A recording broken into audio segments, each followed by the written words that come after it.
मित्रों, पिछले वीडियो में हम लोगों ने 13वें बयान के अंत में इसको ख़त्म किया था। अब उससे आगे मैं 14वां बयान पढ़ूँगा। आपको अंदाज़ा लग रहा होगा कि घटनाएं घटित हो रही है और तेज़ी से घटित हो रही है, और देखिएगा क्रमशः इतनी तेज़ी से घटेगा कि आप प्रफुल्लित हो जाएंगे और मन में जो भी उमंग है वो एकदम अलग ही लेवल तक चला जाएगा।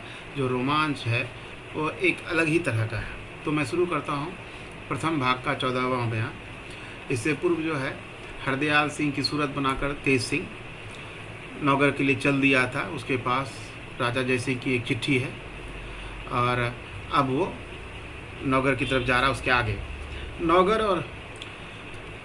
नौगर और विजयगढ़ का राज्य पहाड़ी है। जंगल भी बहुत भारी और घना है। नदियाँ चंद्रप्रभा और करमनासा घूमती हुई उन पहाड़ों पर बहती है। जाबूजा खोह और दर्रे पहाड़ों में बड़े खूबसूरत कुदरती बने हुए हैं। पेड़ों में साखू, तेंद, विजयसार, सनई, कोरिया, गो, खाजा, पेयार, जिगना, आसन वगैरह, और सिवाय इसके जंगली पेड़ों में परिजात के पेड़ भी बहुत हैं। यह पहाड़ी अजब दिलचस्प है। अभी तो आप गांव में पड़े हैं, मील भर इधर उधर जाइए, घने जंगल में फंस जाइएगा। कहीं रास्ता ना मालूम होगा कि कहाँ से आए हैं और किधर जाएंगे। बरसात के मौसम में तो अजब ही कैफियत रहती है। कोस भर जाइए, रास्ते में 10 नाले मिलेंगे। जंगली जानवरों में सांभर, बारहसिंगा, चीता, भालू, तेंदुआ, चिक्कारा, लंगूर, बंदर वगैरह के अलावा कभी कभी शेर भी दिखाई देते हैं, मगर बरसात में नहीं, क्योंकि नदी नालों में पानी भर जाता है जिससे उसके रहने का जगह खराब हो जाता है। तब वे ऊंचे पहाड़ियों पर चले जाते हैं। इन पहाड़ों पर हिरन नहीं होते हैं, मगर पहाड़ के नीचे बहुत से दिखाई पड़ते हैं। परिंदों में सिवाय तीतर बटेर के मोर ज़्यादा दिखते हैं। गरज की ये सुहावने पहाड़ अभी तक लिखे मुताबिक मौजूद हैं। हर तरह से देखने के काबिल है।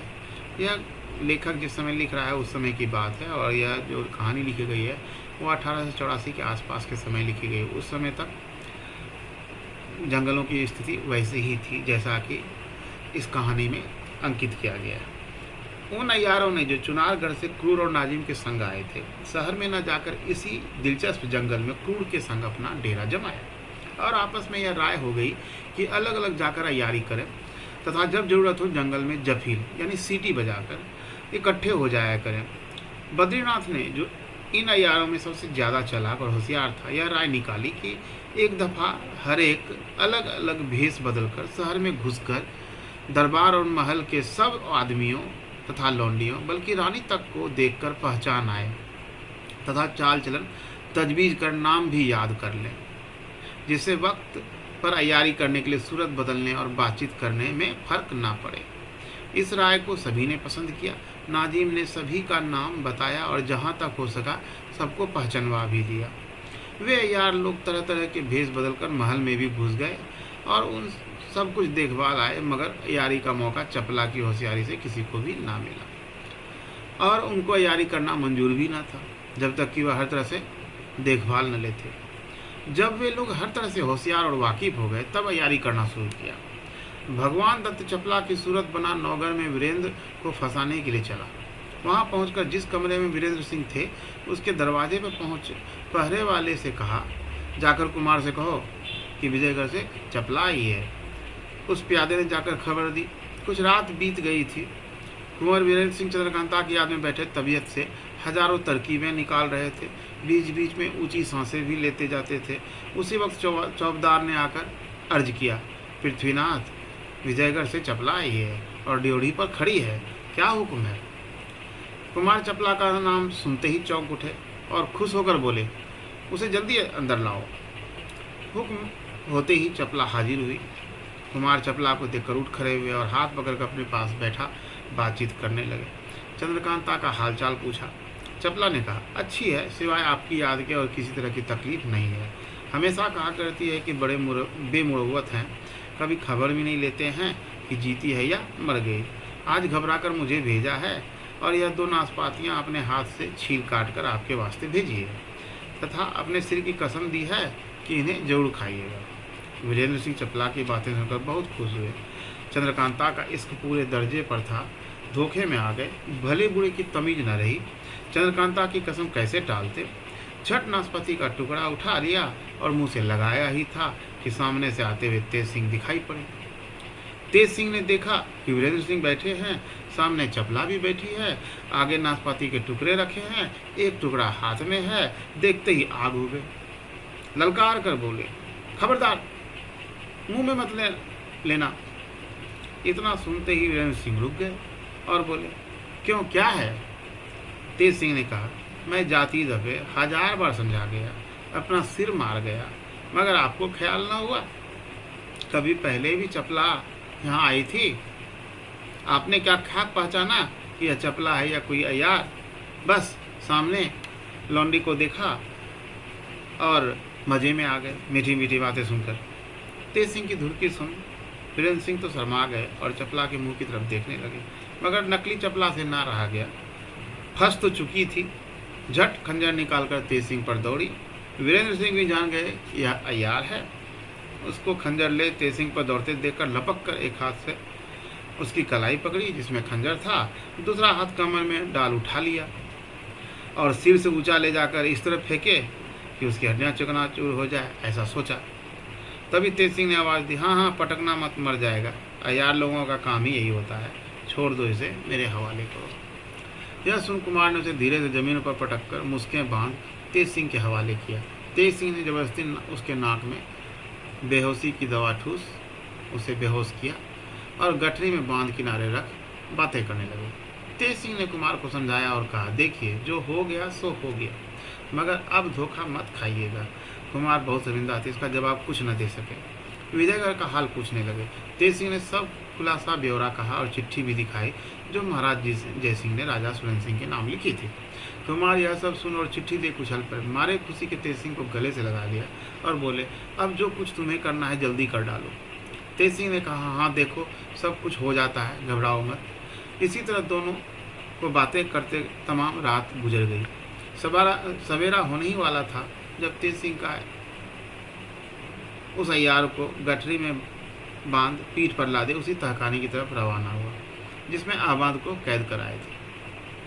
तहखाने का दरवाज़ा खोल अंदर गए। टहलते टहलते चश्मे के पास जा निकले। देखा कि अहमद नहर के किनारे सोया है और हरदयाल सिंह एक पेड़ के नीचे पत्थर की चट्टान पर सर झुकाए बैठे।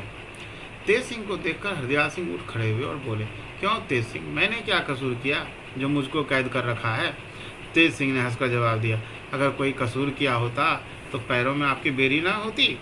अहमद को तो आपने देखा ही होगा। आपने कोई कसूर नहीं किया है, सिर्फ एक दिन आपको रोके रखने से मेरा बहुत काम निकलता था, इसलिए मैंने ऐसी बेअदबी की, माफ़ कीजिए।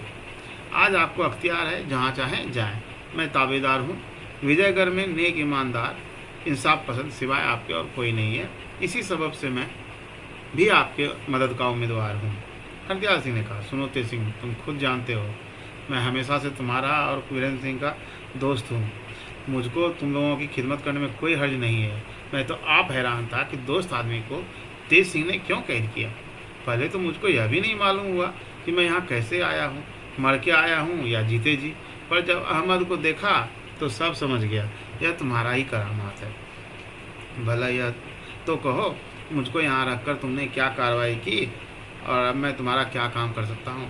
तेज सिंह, मैं आपकी सूरत बनाकर आपके जनाने में नहीं गया, इससे आप खाते जमा रखिए। हरदयाल सिंह, तुम्हें तो मैं अपने लड़के से ज़्यादा समझता हूँ, अंदर जनाने में चले ही जाते तो क्या हो जाता। खैर, आगे का हाल को। तेज सिंह ने महाराज जय सिंह की चिट्ठी दिखाई। हरदयाल सिंह के कपड़े जो पहने हुए थे उनको दे दिए। सब खुलासा हाल कहकर बोले, अब आप अपने कपड़े सहेज लीजिए और यह चिट्ठी लेकर दरबार में जाइए। राजा से मुझे मांग लीजिए जिससे मैं आपके साथ चलूं, नहीं तो वे अय्यार जो चुनारगढ़ से आए हैं महाराज को गारद कर डालेंगे। महाराज शिवदत्त अपना कब्जा विजयगढ़ पर कर डालेंगे। मैं आपके संग चलकर उन अय्यारों को गिरफ्तार करूंगा। आप दो बातों का ज़्यादा ख्याल रखिएगा। एक यह कि जहाँ तक बन सके मुसलमानों को बाहर कीजिएगा और हिंदुओं को रखिएगा। दूसरे, कुंवर बिंद सिंह का हमेशा ध्यान रखिएगा और महाराज से बराबर उनकी तारीफ किया कीजिएगा जिससे महाराज मदद के लिए उनको बुलाए। हरदयाल ने कसम खाकर कहा, मैं हमेशा तुम लोगों का खैर ख्वाह हूँ। जो कुछ तुमने कहा है उसे ज़्यादा कर दिखाऊंगा। तेज सिंह ने उस अय्यार की गठरी खोली, एक खुलासा बेरी उसके पैरों में डाली तथा अयारी का बटवा और खंजर उसकी कमर से निकाल उसे होश में लाए। उसके चेहरे को साफ किया तो मालूम हुआ कि भगवान दत्त है। अय्यार होने के कारण चुनारगढ़ के सब अय्यारों को तेज सिंह पहचानते थे और सब लोग तेज भी उनको बखूबी जानते थे। तेज सिंह ने भगवान दत्त को नहर के किनारे छोड़ दिया और हरदयाल सिंह को साथ ले खो से बाहर चले। जब दरवाजे के पास आए तो हरदयाल सिंह से कहा, आप मेहरबानी करके मुझे इजाज़त दें कि मैं थोड़ी देर के लिए आपको बेहोश करूं, तहखाने के बाहर होश में ले आऊँगा। हरदयाल सिंह ने कहा, मुझे इससे कोई हर्ज नहीं, मैं यह नहीं चाहता कि इस तहखाने में आने जाने का रास्ता देख लूँ, यह तुम्ही लोगों का काम है, मैं देख कर क्या करूँगा।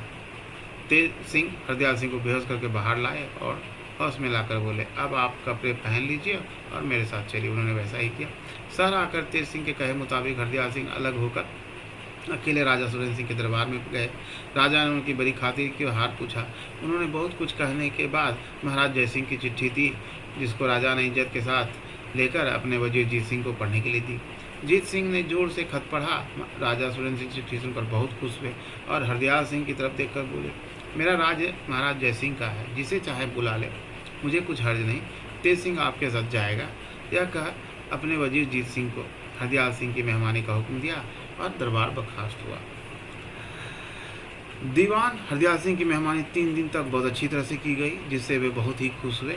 चौथे दिन दीवान ने राजा से रुखसती मांगी। राजा ने बहुत कुछ दौलत जवाहरात से उनकी विदाई की और तेज सिंह को बुला समझा बुझाकर दीवान साहब के संग किया। बड़े साज सामान के साथ वे दोनों विजयगढ़ पहुँचे और शाम के दरबार में महाराज के पास हाजिर हुए।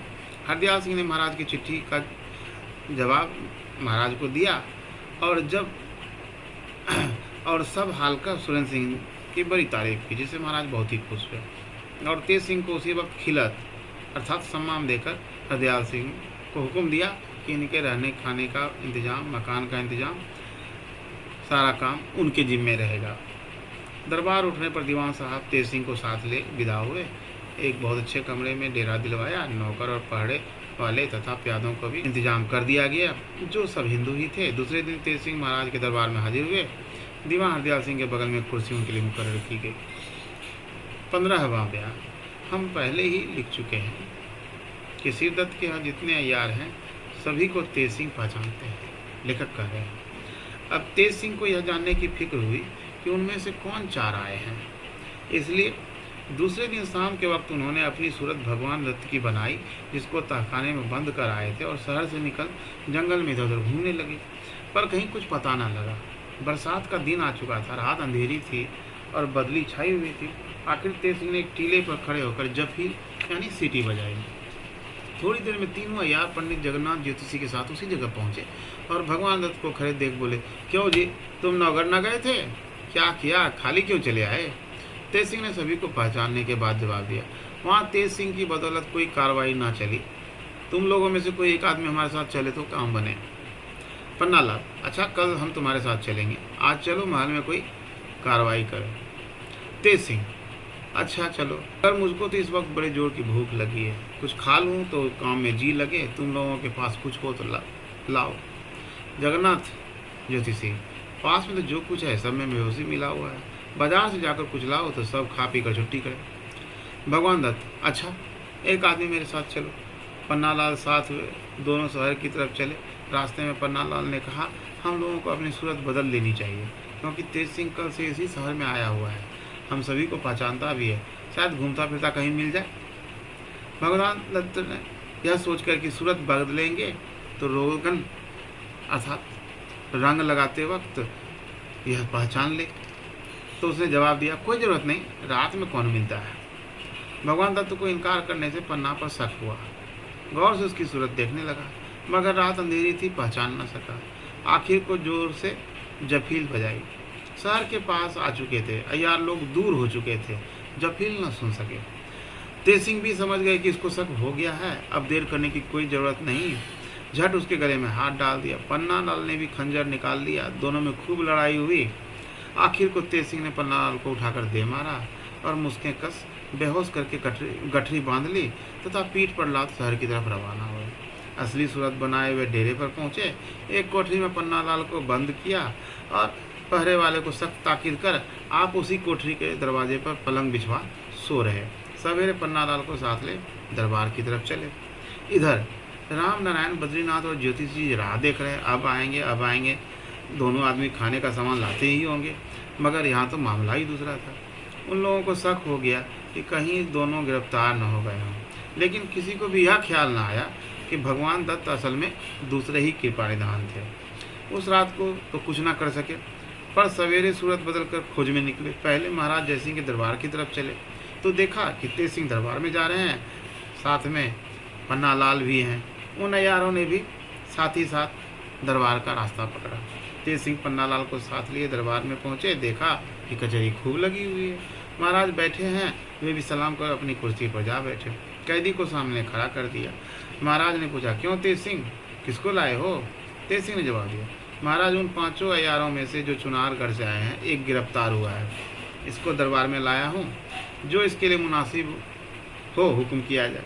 तो महाराज गौर के साथ खुशी भरी निगाहों से उसकी तरफ देखने लगे और पूछा, तेरा नाम क्या है? उस अय्यार ने कहा, मक्कार खां और उपैयार खां।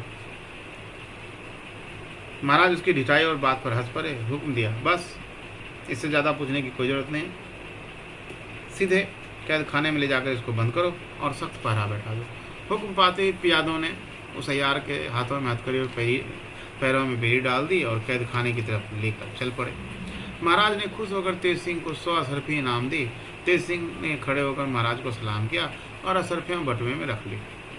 रामनारायण, बद्रीनाथ और ज्योतिषी भेष बदले हुए दरबार में खड़े सब तमाशा देख रहे थे। जब पन्नालाल को कैद खाने का हुक्म हुआ तो वे लोग भी बाहर चले गए और आपस में सलाह कर भारी चालाकी की। किनारे जाकर बद्रीनाथ ने तेज सिंह की सूरत बनाई और रामनारायण और ज्योतिष जी प्यादे बनकर तेजी से उन सिपाहियों की तरफ चले जो पन्नालाल को कैद खाने की तरफ लिए जा रहे थे।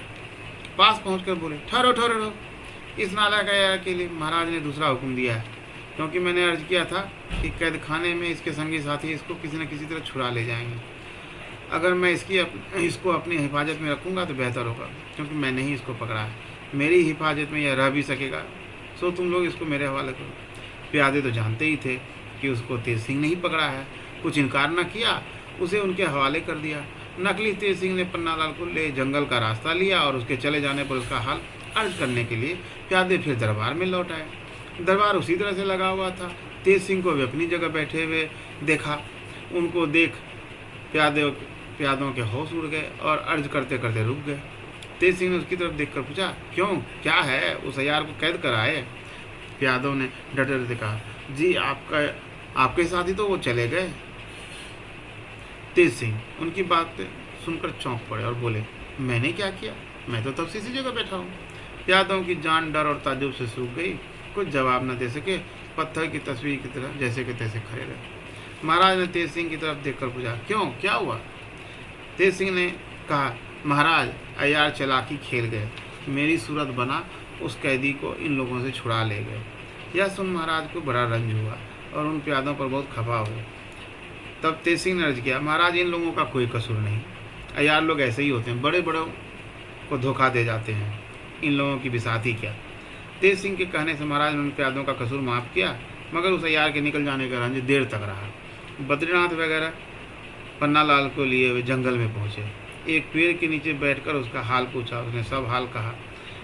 अब इन लोगों को मालूम हुआ कि दत्त को भी तेज सिंह ने पकड़कर कहीं छिपाया है। यह सोच सभी ने पंडित जगन्नाथ से कहा, आप रमल के जरिए दरियाफ्त कीजिए, यानी पता कीजिए भगवान दत्त कहाँ है। ज्योतिष जी ने रमल फेंका और कुछ गिन गिना कर कहा, बेशक भगवान दत्त को भी तेज सिंह ने ही पकड़ा है और यहाँ से 2 कोस उत्तर की तरफ एक खोह में कैद कर रखा है। यह सुन सभी ने उस खोह की तरफ का रास्ता लिया। ज्योतिषी जी बार बार रमल फेंकते और विचार करके बताते कि खोह किस तरफ है, और आखिर में वो लोग खोह तक पहुँचे और उसके अंदर गए। जब उजाला नजर आया तो देखा कि सामने एक दरवाज़ा है, मगर यह न मालूम होता है कि किस तरफ खुलेगा। ज्योतिषी जी ने फिर रमल फेंका और सोचकर कहा, यह दरवाज़ा एक तिलिस्म का रास्ता, तिलिस्म से मिला हुआ है। रमल तिलिस्म में कुछ भी नहीं कर सकता है, इसके खोलने की कोई तरकीब निकाली जाए तो काम चले। लाचार होकर वे सब उस खो से बाहर निकल आए और अय्यारी की फिक्र करने लगे। अगला 16वां मामले में बयान। एक दिन तेज सिंह बाला देवी के लिए विजयगढ़ से बाहर निकले। पहर दिन बाकी था जब घूमते फिरते बहुत दूर निकल गए, देखा कि एक पेड़ के नीचे कुंवर वीरेंद्र सिंह बैठे हुए हैं। उनकी सवारी का घोड़ा पेड़ से बंधा हुआ है। सामने एक 12 सिंगा मरा पड़ा है। उसके एक तरफ आग सुलग रही है और आसपास जाने पर देखा कि कुमार के सामने पत्तों पर कुछ गोश्त के टुकड़े पड़े हैं।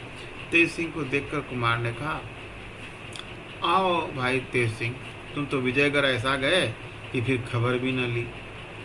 क्या हमको एकदम ही भूल गए? तेज सिंह हंसकर, विजयगढ़ में भी तो आपका ही काम कर रहा हूँ, या अपने बाप का। वीरेंद्र सिंह अपने बाप का, यह कहकर हंस पड़े। तेज सिंह ने इस बात का कुछ जवाब न दिया। पास जा बैठे।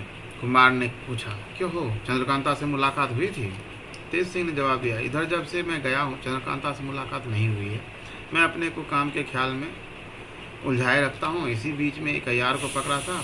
महाराज ने उसको कैद करने का हुक्म दिया, मगर कैद खाने तक पहुँचने से पहले ही रास्ते में मेरी सूरत बनाकर अय्यारों ने उसे छुड़ा लिया।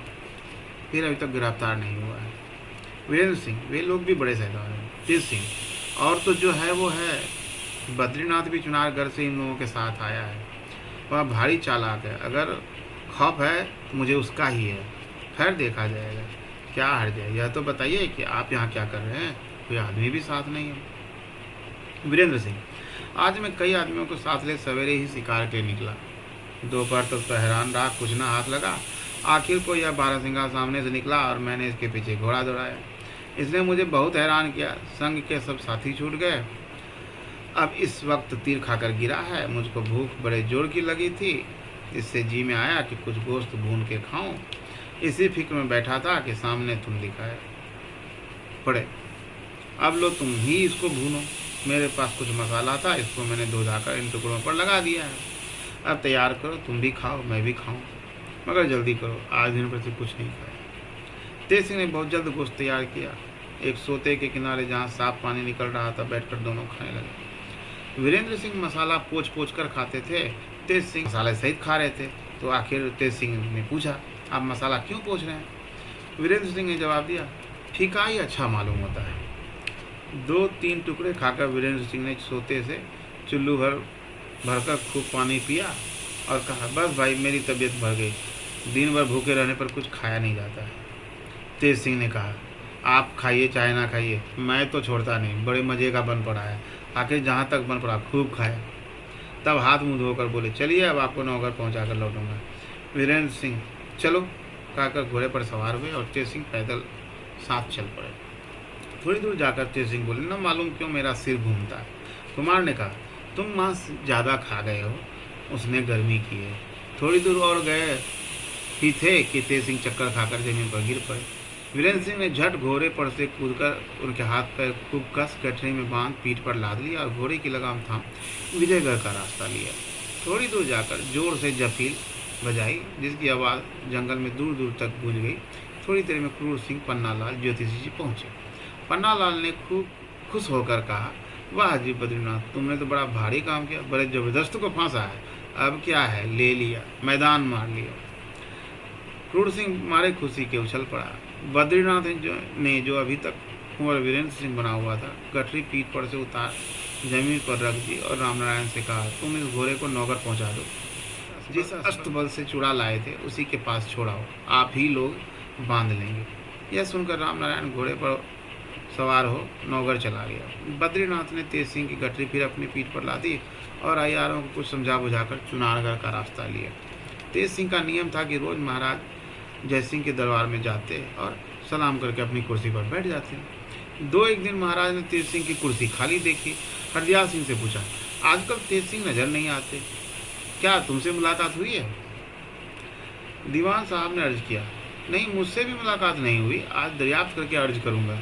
दरबार बर्खास्त होने के बाद दीवान साहब तेज सिंह के डेरे पर गए।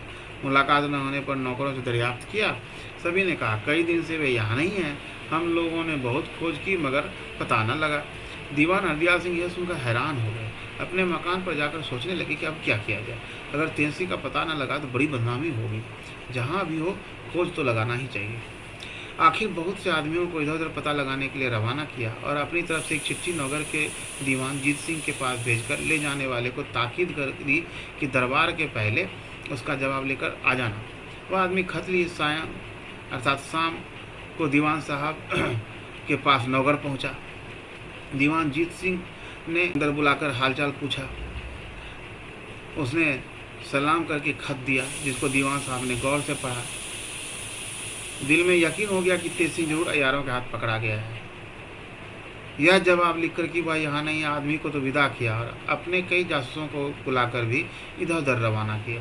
दूसरे दिन दरबार में दीवान जीत सिंह ने राजा सुरेंद्र सिंह से अर्ज किया, महाराज, कल विजयगढ़ से दीवान हरदयाल सिंह का पत्र लेकर एक आदमी आया था। यह दरियाफ्त किया गया था कि तेज सिंह नौगर में हैं या नहीं, क्योंकि मैंने कई दिनों से विजयगढ़ में उसे देखा नहीं है।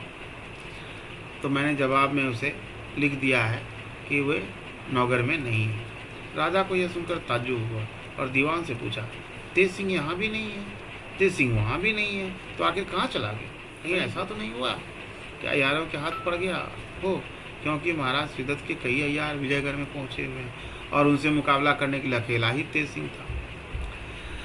दीवान साहब ने कहा, जहाँ तक मैं समझता हूँ कि वह अय्यारों के ही हाथ गिरफ्तार हो गया होगा। खैर, जो कुछ होगा 2-4 दिनों में मालूम हो ही जाएगा। कुंवर वीरेंद्र सिंह भी दरबार में राजा के दाहिनी तरफ कुर्सी पर बैठे ये सब बातें सुन रहे थे। उन्होंने अर्ज किया, अगर हुक्म हो तो मैं तेज सिंह का पता लगाने जाऊँ। दीवान जीत सिंह ने यह सुनकर कुमार की तरफ देखा और हंसकर जवाब दिया, आपकी हिम्मत और जमावर्दी में कोई शक नहीं, मगर इस बात को सोचना चाहिए कि तेज सिंह के वास्ते जिसका काम ही अय्यारी है और अय्यारों के हाथ फंस गया है, आप हैरान होने जाएं, इसकी क्या ज़रूरत है? यह तो आप जानते हैं कि अगर किसी अय्यार को कोई अय्यार पकड़ता है तो सिवाय कैद करने के जान से नहीं मारता है। अगर तेज सिंह उन लोगों के हाथ पड़ गया है तो कैद होगा, किसी तरह छूट ही आएगा, क्योंकि वह अपने फन में बड़ा होशियार है।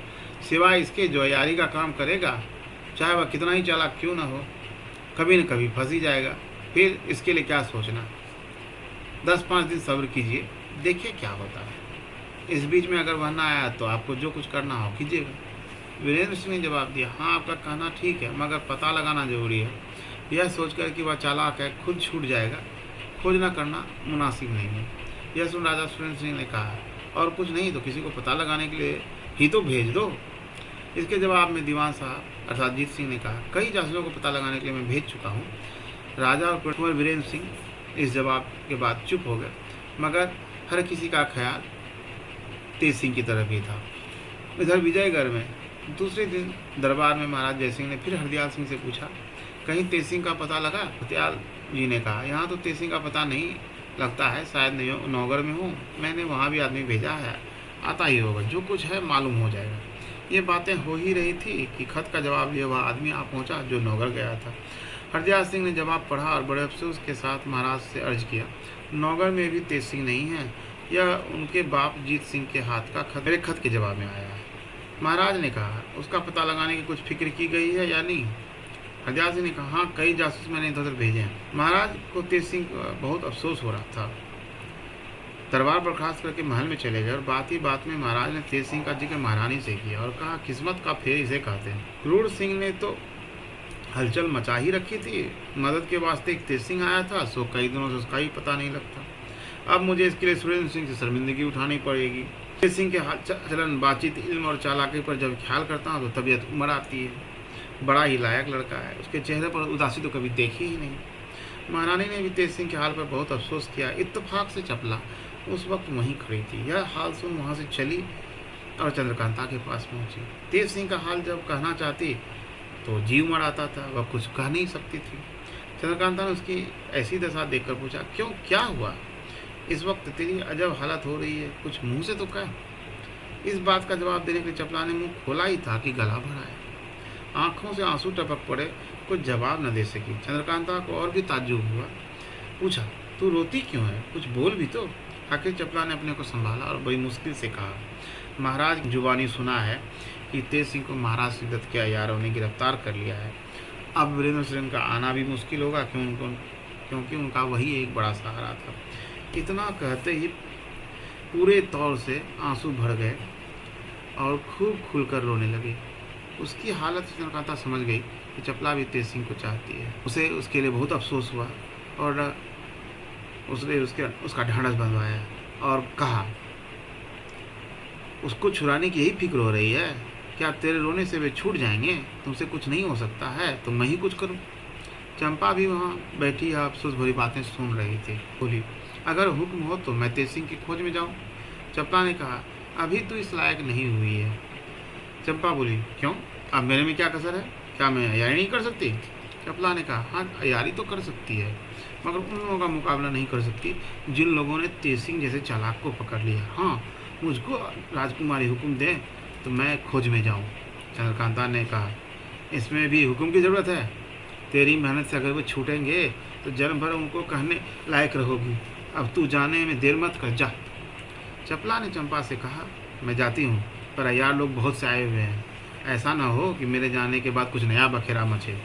खैर, और तो जो होगा देखा जाएगा। तू राजकुमारी के लिए होशियार रही हो।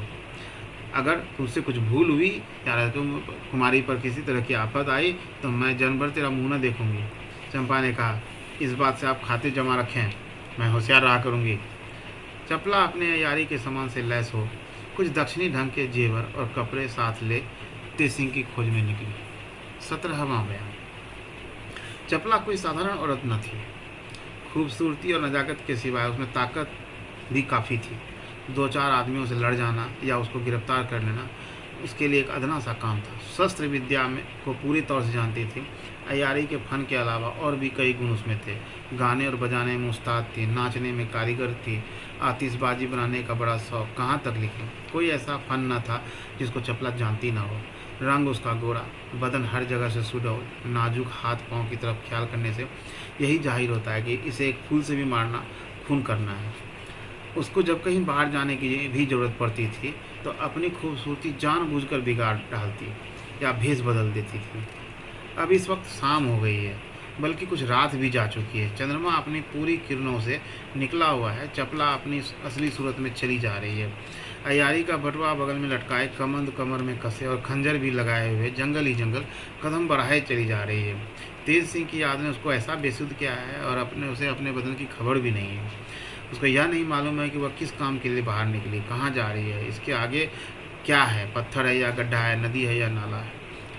खाली पैर बढ़ाए चले जाने ही उसका काम है। आंखों से आंसू की बूंदें गिर रही हैं, सारे कपड़े आगे से भीग गए हैं, थोड़ी थोड़ी दूर में ठोकरें खाती है, उंगलियों से खून निकल रहा है, मगर उसको इसका कुछ ख्याल नहीं। आगे एक नाला आया जिस पर चपला ने कुछ ध्यान न दिया। धप से उस नाले में गिर पड़ी, सिर फट गया, खून निकलने लगा, बदन के सब कपड़े सब भीग गए।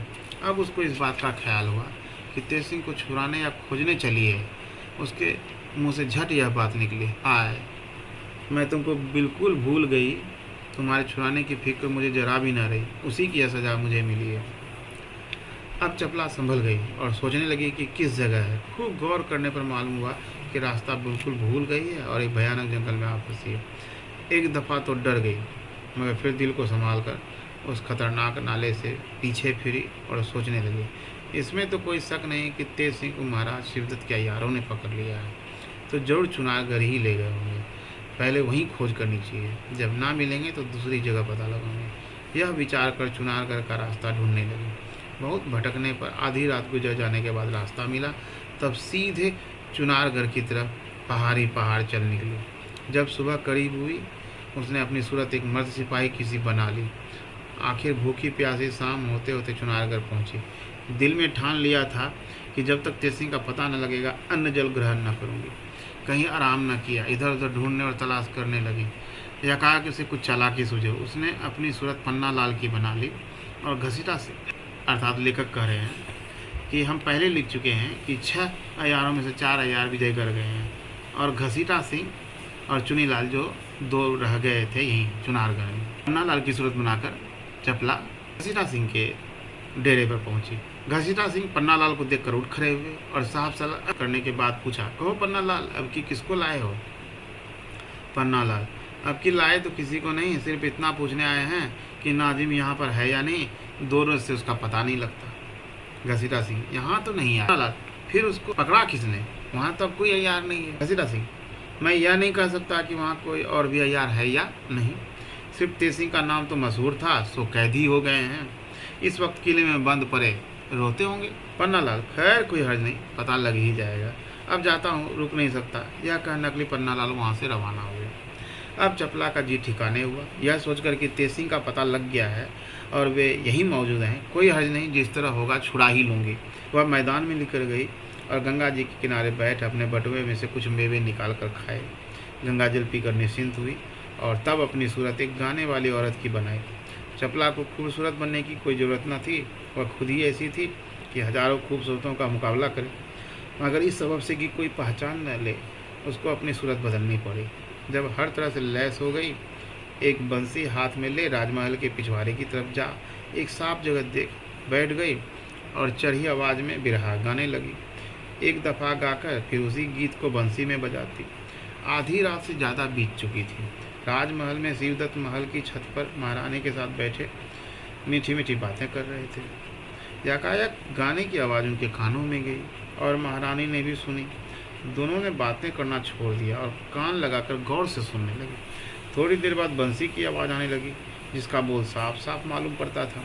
महाराज की तबीयत बेचैन हो गई। झट लौंडी को बुलाकर हुक्म दिया, किसी को कहो अभी जाकर उसको इस महल के नीचे ले आए जिसके गाने की आवाज़ आ रही है। हुक्म पाते ही पहरेदार दौड़े गए। देखा कि एक नाजुक बदन औरत बैठी गा रही है। उसकी सूरत देखकर उन लोगों के होशो हवास ठिकाने न रहे। बहुत देर बाद बोले, महाराज ने महल के करीब आपको बुलाया है, आपका गाना सुनने के बहुत मुस्तहक अर्थात बेचैन है। चपला ने कुछ इनकार न किया। उन लोगों के साथ साथ महल नीचे चली आई और गाने लगी। उसके गाने ने महाराज को बेताब कर दिया, दिल को रोक न सके। हुक्म दिया कि उसको दीवान खाने में ले जाकर बैठाया जाए और रोशनी का बंदोबस्त हो, हम भी आते हैं। महारानी ने कहा, महाराज आवाज़ से तो यह औरत मालूम होती है, क्या हर्ज अगर महल में बुला ली जाए। महाराज ने कहा, पहले उसको देख समझ लेते हैं, फिर जैसा होगा किया जाएगा। अगर यहाँ आने लायक होगी तो तुम्हारी भी खातिर कर दी जाएगी। हुक्म की देर थी, सब सामान लैस हो गया। महाराज दीवान को आने में जा बिराजे। बीबी चपला ने झुककर सलाम किया।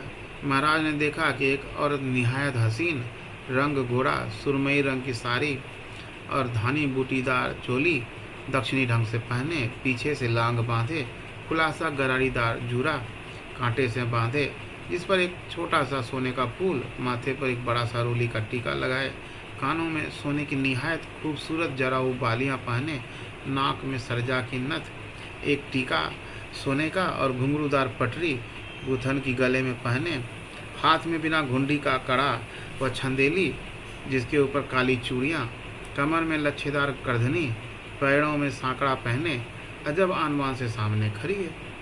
गहना तो मुख्तसर ही है, मगर बदन की गठाई और सुडौलता पर इतना ही आफत ढा रही है। गौर से निगाह करने पर एक छोटा सा तिल ठुड्डी के बगल में देखा, जो चेहरे को और भी रौनक दे रहा था। महाराज के हौस जाते रहे, अपनी महारानी साहिबा को भूल गए जिन पर रिझे हुए थे।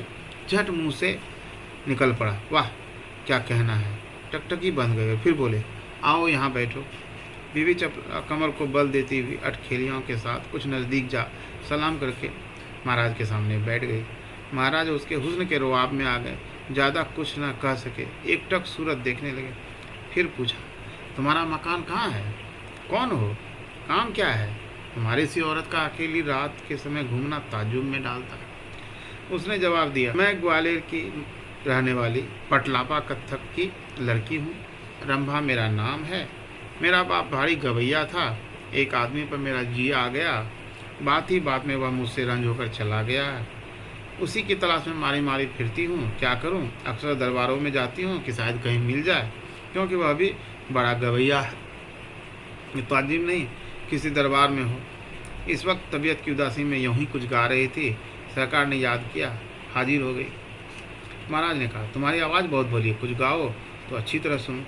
चपला ने कहा, महाराज ने इस नाचीज पर बड़ी मेहरबानी की जो नज़दीक बुलाकर बैठाया और लौंडी को इज्जत दी। अगर आप मेरा गाना सुनना चाहते हैं तो अपने मुलाजिम सरदारों अर्थात साज बजाने वाले करें, वे लोग साथ दें तो कुछ गाने का लुत्फ़ आए। वैसे तो मैं हर तरह से गाने को तैयार हूँ। यह सुन महाराज बहुत खुश हुए। हुक्म दिया, सफरदार हाजिर किए जाए। प्यादे दौड़े गए और सफरदारों को सरकारी हुक्म सुनाया। वे सब हैरान हो गए। 3 पहर रात गुजर, राज को क्या सूझी है, मगर लाचार होकर आना ही पड़ा। आकर जब एक चांद के टुकड़े को सामने देखा, तबीयत खुश हो गई। कूढ़े हुए आए थे मगर अब खिल गए। झट साज मिला करीने से बैठे। चपला ने गाना शुरू किया। अब क्या था, साजो सामान के साथ गाना। पिछली रात का समा महाराज को बुत बना दिया। सपर्दा भी दंग हो गए। तमाम इल्म आज खर्च करना पड़ा। बेवक्त की महफिल थी, तिस पर भी बहुत से आदमी जमा हो गए। 2 चीज़ दरबारी की गाई थी कि सुबह हो गई। एक भैरवी गाने के बाद चपला ने गाना बंद करके अर्ज किया, महाराज अब सुबह हो गई है, मैं भी कल की थकी हुई हूँ क्योंकि दूर से आई थी, अब हुक्म हो तो रुखसत हूँ। चपला की बात सुन महाराज चौंक पड़े। देखा तो सचमुच सवेरा ही हो गया है। अपने गले से मोती की माला उतार कर इनाम में दी और बोले, अभी हमारा जी तुम्हारे गाने से बिल्कुल नहीं बढ़ा है, कुछ रोज यहाँ ठहरो और फिर जाना। रंभा बनी। चपला ने कहा, महाराज अगर इतनी मेहरबानी लौंडी काल पर है तो मुझको कोई हर्ज नहीं रहने में। महाराज ने हुक्म दिया कि रंभा के रहने का पूरा बंदोबस्त हो और आज रात को आम महफिल का सामान किया जाए। हुक्म पाते ही सब सरंजाम हो गया। एक सुंदर मकान में रंभा का डेरा पड़ गया। नौकर मजदूर सब तैनात कर दिए गए। आज रात को आम महफिल थी। अच्छे अच्छे आदमी सब इकट्ठा हुए। रंभा भी हाजिर हुई, सलाम करके बैठ गई। महफिल में कोई ऐसा नहीं था जिसकी निगाह रंभा की तरफ ना हो। जिसको देखो लंबी लंबी सांसें भर रहा है। आपस में सब यही कहते हैं कि वाह क्या भोली सूरत है, क्यों कभी आज तक ऐसी हसीना तुमने देखी थी। रंभा ने गाना शुरू किया। अब जिसको देखिए मिट्टी की मूरत हो रहा है। एक गीत गाकर चपला ने अर्ज किया, महाराज एक दफ़ा नौगर में राजा सुरेंद्र सिंह की महफिल में लौंडी ने गाया था, वैसा गाना आज तक मेरा फिर न जमा। वजह यह थी कि उनके दीवान के लड़के तेज सिंह ने मेरी आवाज़ के साथ मिलाकर बीन बजाई थी। हाय मुझको वह महफिल कभी न भूलेगी। 2-4 रोज हुआ है मैं फिर नौगर गई थी, मालूम हुआ कि वह गायब हो गया है। तब मैं भी वहाँ न ठहरी, तुरंत वापस चली आई। इतना कह रंभा अटक गई। महाराज तो उस पर दिलो जान दिए बैठे थे। बोले, आजकल तो वह मेरे यहाँ कैद है, पर मुश्किल तो यह है कि मैं इसको छोड़ूंगा नहीं। कैदी की हालत में वह कभी बीन न बजाएगा। रंभा ने कहा, जब मेरा नाम सुनेगा जरूर इस बात को कबूल करेगा, मगर उसको एक तरीके से बुलाया जाए तो वह मेरा साथ देगा, नहीं तो फिर किसी की ना सुनेगा, मेरा भी नहीं। वह बहुत जिद्दी है। महाराज ने कहा, यह कौन सा तरीका है। रंभा ने कहा, एक तो उसको बुलाने के लिए ब्राह्मण जाए और वह उम्र में 20 वर्ष से ज़्यादा ना हो। दूसरे जब वह उसको लाए तो दूसरा कोई संगी ना हो। अगर भागने का खौफ हो तो बेरी उसके पैर में पड़ी रहे, इसका कोई मुजायका अर्थात आपत्ति नहीं है। तीसरे यह कि बीन कोई उम्दा होनी चाहिए। महाराज ने कहा, यह कौन सी बड़ी बात है। इधर उधर देखा तो एक ब्राह्मण का लड़का चेतराम नाम का उस उम्र का नजर आया। उसे हुक्म दिया कि जाकर तेज सिंह को ले आओ। उसी से कहा, तुम जाकर पहरे वाले को समझा दो तेज सिंह के आने में कोई रोक टोक ना करे। हाँ, एक बेरी उसके पैरों में जरूर पड़ी रहे। हुक्म पात चेतराम तेज सिंह को लेने गए और मीर मूसी ने भी पहरे वाले को महाराज का हुक्म सुनाया। उन लोगों को क्या अर्ज था, तेज सिंह को अकेले रवाना कर दिया। तेज सिंह तुरंत समझ गए मेरा कोई दोस्त जरूर यहाँ आ पहुँचा है, तभी उसने ऐसी चालाकी की और शर्त से मुझे बुलवाया है। खुशी खुशी चेतराम के साथ रवाना हुए। जब महफिल में आए अजब तमाशा नजर आया। देखा कि एक बहुत ही खूबसूरत औरत बैठी है और सब उसी तरफ देख रहे हैं। जब तेज सिंह महफिल के बीच में पहुँचे, रंभा ने आवाज़ दी, आओ आओ तेज सिंह। रंभा कब से आपकी राह देख रही है, भला वह बीन कब भूलेगी जो आपने नौगर में बजाई थी। यह कहते हुए रंभा ने तेज सिंह की तरफ देखकर बाईं आंख बंद की। तेज सिंह समझ गए यह चपला है। बोले, रंभा तू आ गई, मौत भी आ जाए अब तो भी मैं तेरे साथ बीन बजा कर ही मरूंगा। तेरी जैसी गाने वाली भला कहाँ मिलेगी। फिर बात क्या थी, तेज सिंह और ने महाराज के आदेश पर गाना शुरू किया। तेज सिंह ने बजाना शुरू किया, रंभा गाने लगी। अब जो समा बंधा उसकी क्या तारीफ की जाए। महाराष्ट्र की तो हालत ही जब हो गई, सख्ते में आ गए। औरों की तो कैफियत ही मत पूछिए। एक ही गीत के साथ तेज सिंह ने बीन हाथ से छोड़ दिया और बजाना बंद कर दिया। महाराज ने कहा, क्यों और बजाओ। तेज सिंह ने कहा, बस मैं एक रोज़ में एक ही गीत या बोल बजाता हूँ, इससे ज़्यादा नहीं। अगर आपको सुनने का ज़्यादा शौक़ है तो कल फिर सुन लीजिएगा। रंभा ने भी कहा, हाँ महाराज यही तो इनमें ऐब है। राजा सुरेंद्र सिंह इनके यह नौकर हैं। कहते कहते थक गए मगर उन्होंने एक बात ना मानी। एक ही बोल बजा कर रह गए।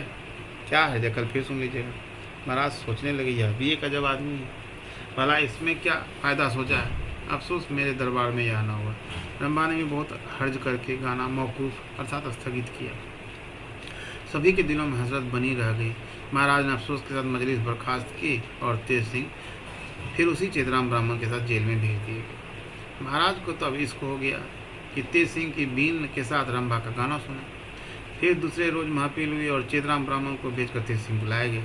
उस रोज़ भी एक बोल बजाकर उन्होंने बीन रख दी।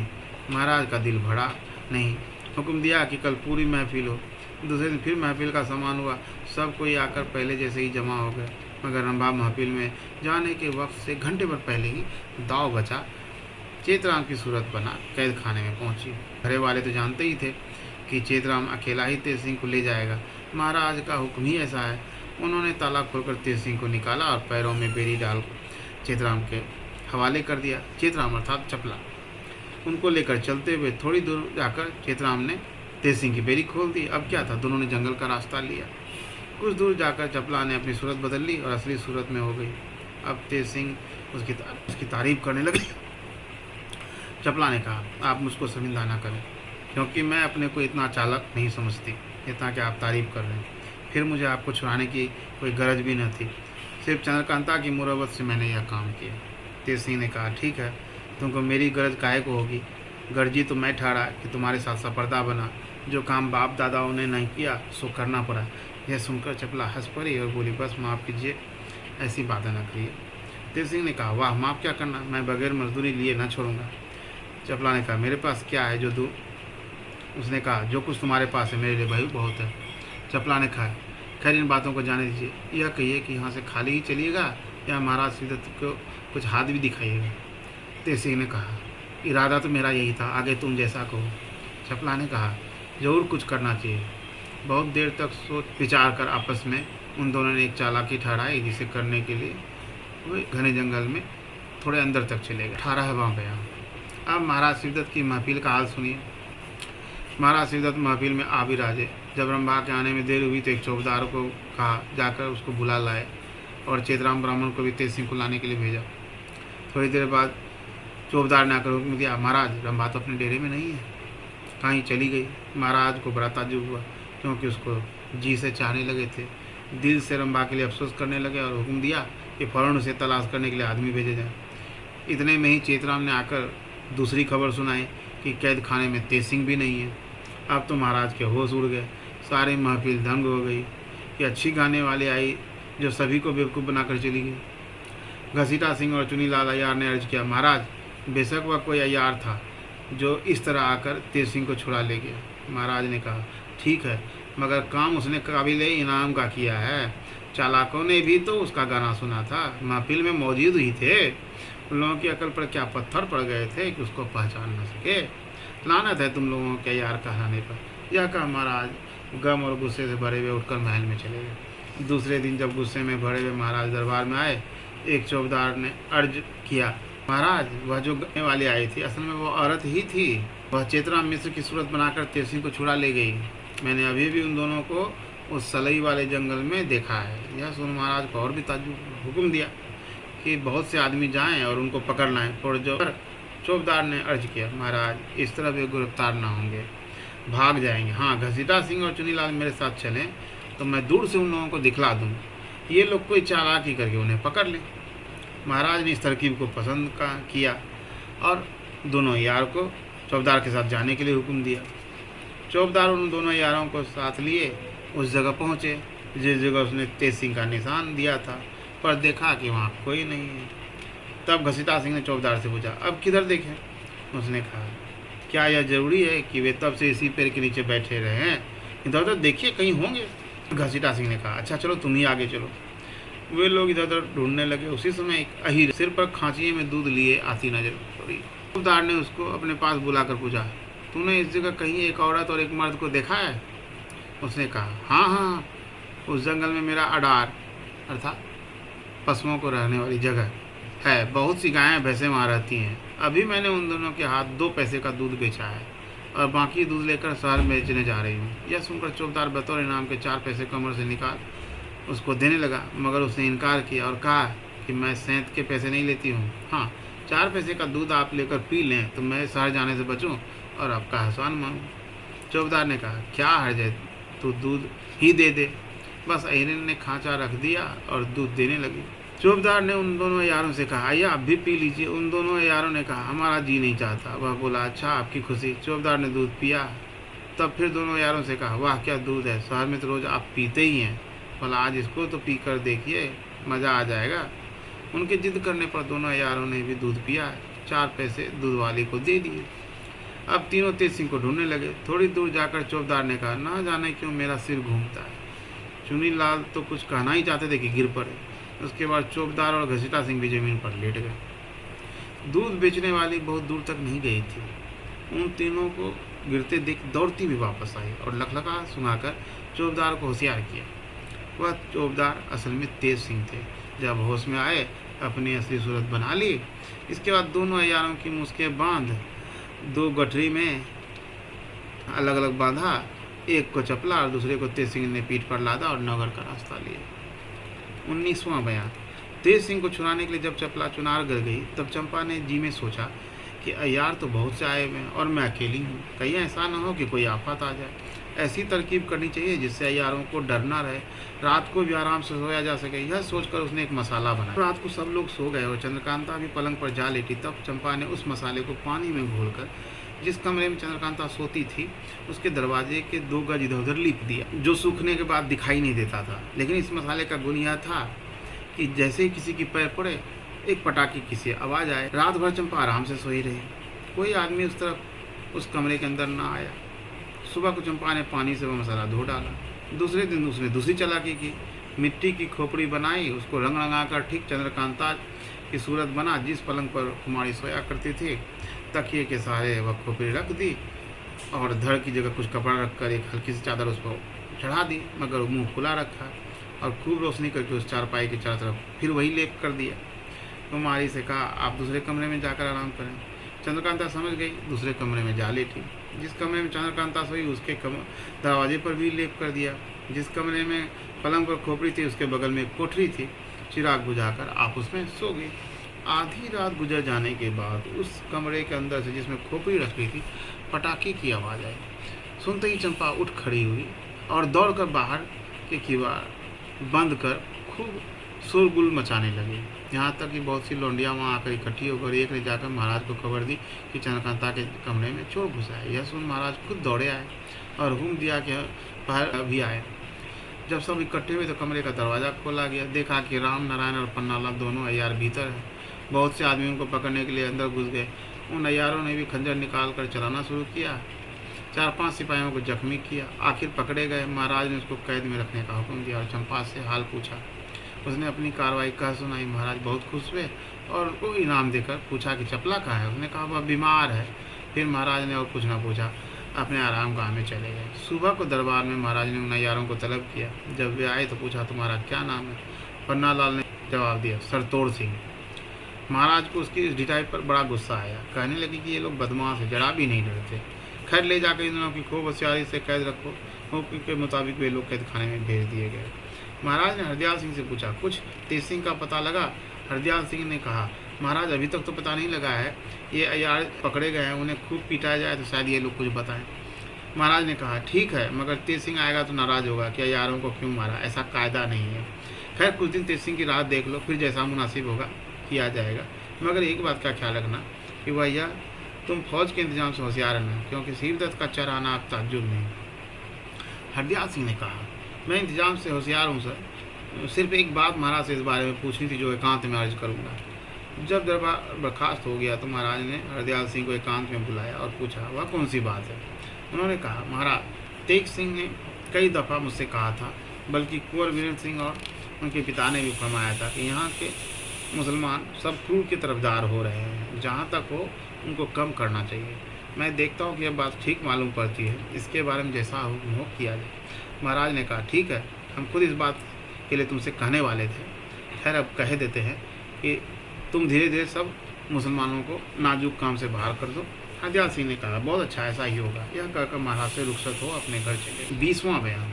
महाराज शिवदत्त ने घसीटा सिंह और चुनीलाल को तेज सिंह को पकड़ने के लिए भेजकर दरबार बर्खास्त किया। महल में चले गए, मगर दिल उनका रंभा की जुल्फों में इस प्रकार फंस कर रह गया कि उस रोज़ महारानी से भी हंसकर बोलने की नौबत न आई। महारानी ने पूछा, आपका चेहरा सुस्त क्यों है? महाराज ने कहा, कुछ नहीं, जागने से ऐसी कैफियत है। महारानी ने फिर से पूछा, आपने वादा किया था उस गाने वाली को महल में लाकर तुम्हें भी उसका गाना सुनवाएंगे, सो क्या हुआ? जवाब दिया, वह हम लोगों को उल्लू बनाकर चली गई, तुमको किसका गाना सुनाए?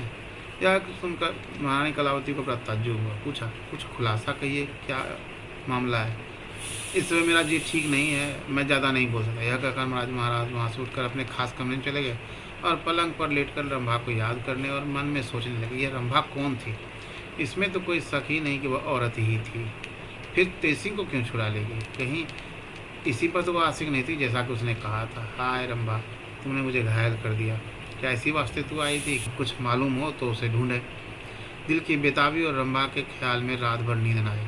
सुबह महाराज ने दरबार में आकर पूछा, घसीटा सिंह और चुनीलाल तेज सिंह का पता लगाकर आए या नहीं? मालूम हुआ कि अभी तक वे लोग नहीं आए हैं। यह सुन महाराज को और तरद्दुद हुआ। अर्जियाँ तो सभी की सुनते थे, मगर ख्याल रंभा की तरफ लगा था।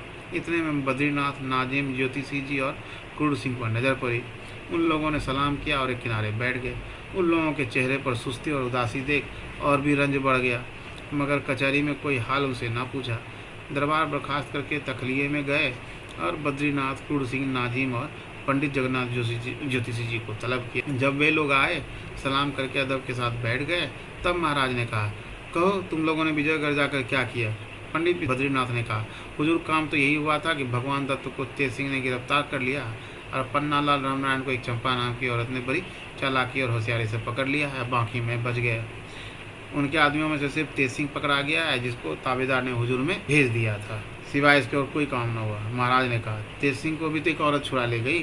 काम तो उसने सजा पाने का लायक किया है, मगर अफसोस यह तो मैं जरूर कहूँगा कि वो औरत ही थी जो तेज सिंह को छुड़ा ले गई, मगर कौन थी यह मालूम ना हुआ। तेज सिंह को तो लेती ही गई, जाती दफा चुन्नीलाल और घसीटा सिंह पर भी हाथ फेर दिया। वे दोनों उसकी खोज में गए थे, मगर अभी तक नहीं आए। क्रूर सिंह की मदद करने से मेरा नुकसान ही हुआ है। अब तुम लोग यह पता लगाओ कि वह औरत कौन थी जिसका गाना सुनकर मैं बेताब हो रहा हूँ। सभी की आंखों में धूल डालकर तेज सिंह को छुड़ा ले गई। अभी तक उसकी मुहनी सूरत मेरी आंखों के आगे फिर रही है। नाजिम ने तुरंत कहा, हुजूर, मैं पहचान गया, वह जरूर चंद्रकांता की सखी चपला थी। यह काम सिवाय उसके दूसरे का नहीं है। महाराज ने पूछा, क्या चपला चंद्रकांता से भी ज़्यादा खूबसूरत है?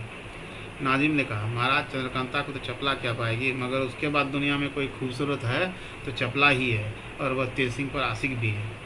इतना सुन महाराज कुछ देर तक हैरानी में रहे, फिर बोले, चाहे जो हो, जब तक चंद्रकांता और चपला मेरे हाथ न लगेगी मुझको आराम न मिलेगा। बेहतर है कि मैं इन दोनों के लिए जयसिंह को चिट्ठी लिखूं।